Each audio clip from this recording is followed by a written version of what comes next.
I mean, just reading like the scripts from season 1 when I came in was like, oh, this is a very different Avatar. Very different. Like really opposite. Yeah. Where it was like, I got this. I can handle anything. I'm ready to charge ahead. And that's like, that was a really fun, active character to write for. So it was like, Aang was really fun in his own way and the whole group was great. But to come in and write for someone like Korra was like, all right, this is exciting.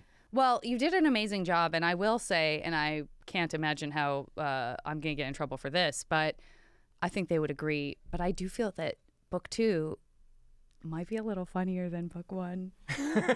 Yeah. I love Mike and Brian, but they're like, we needed our funny guys to come in and whip up some funny. Yeah. I mean, the whole way that Bolin's, I mean, it makes all the sense in the world, but it's not like in book 1 you're like, I imagined he's probably going to become a mover star. Like, you don't, so it really feels like you guys came in and like put your stamp on it. And we talk nonstop about Varric, of course. Yeah. We had John Michael Higgins on. You did? Yeah. And he was so proud. I know. He's awesome. We have to dole him out one at a time. Yeah, a little pinch amazing. here. He was like, I don't remember anything. And then he's like, and then he dropped that one time that was this and that happened. I'm like, he remembered everything. What are you talking about? You don't remember anything. And then he dropped like crazy wisdom on us about the show. He was like, well, I think one of the things is, and you're like, what? We're like, I thought you didn't remember. That was so profound. You just said something profound, and then you played it off like it was no big thing. I love him. I love him so much in everything he does. I saw him at a park one time, and it was just after we had finished like recording. Yeah. Really? Like Did you go up to him? Oh yeah. I was like, you said I kind of met him. You said things I've wrote. I didn't say that, but I was like, oh my God, I'm a big fan. You're on the show. Yeah. I wrote for it, whatever. And he sort of was like, he was going through his index of like, what show? And then he got it. And it was like, boom, boom, boom. He just knew all the things, but it took him a second. But because the guy works like crazy. But he is so freaking funny. He is rewatching this episode, and whenever he came on, I'm like, okay, that's it's right. The best. Varric. It's the Varric best. Is the best. He's the so best funny, but listen to this episode because he's so sageful. Yeah. In this episode. No, he's the best. Yeah, he's the best. Varric is great. I think, actually when I thought about this season, I was like just kind of rewatching everything, that there is this like there's a heaviness to it. I mean, they're like opening portals and it's like, and so it was fun to like this episode, balance. there's war. Yeah, there's like wars. I mean, this is the first time I'm brother like, versus brother. Yeah, and it's like war. Like in the original series, we hear about the war, the 100-Year War, but it's not really going on anymore. Right.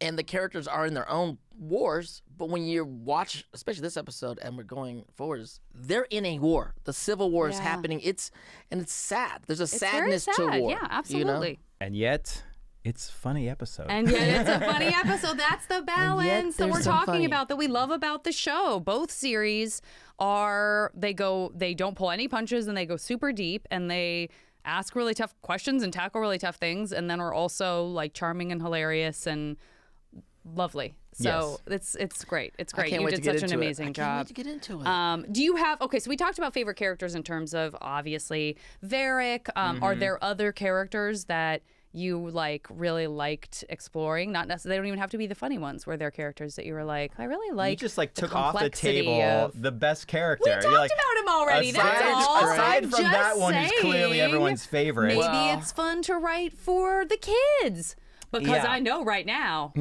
Are we talking about it in this episode? No, we've already talked about it. But those names of those tiny air bison. Nice to meet you, Blueberry Spicehead. And that's Princess Rainbow. And that's Twinkle Starchild. And that's Juniper Lightning Bug.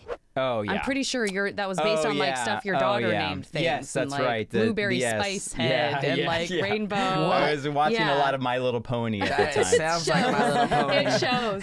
That's one of my favorite. That whole sequence, like with Tenzin and with Iki and the little baby air bison, is that I love that little, because it's almost like a sea story. It's sort of a small piece of what's happening in those couple of episodes, and yet I love it so much. Yeah. It's so funny to hear JK say like, and do you like that Blueberry Spicehead or whatever? He's so like straight and just like playing it, trying his best. He's great.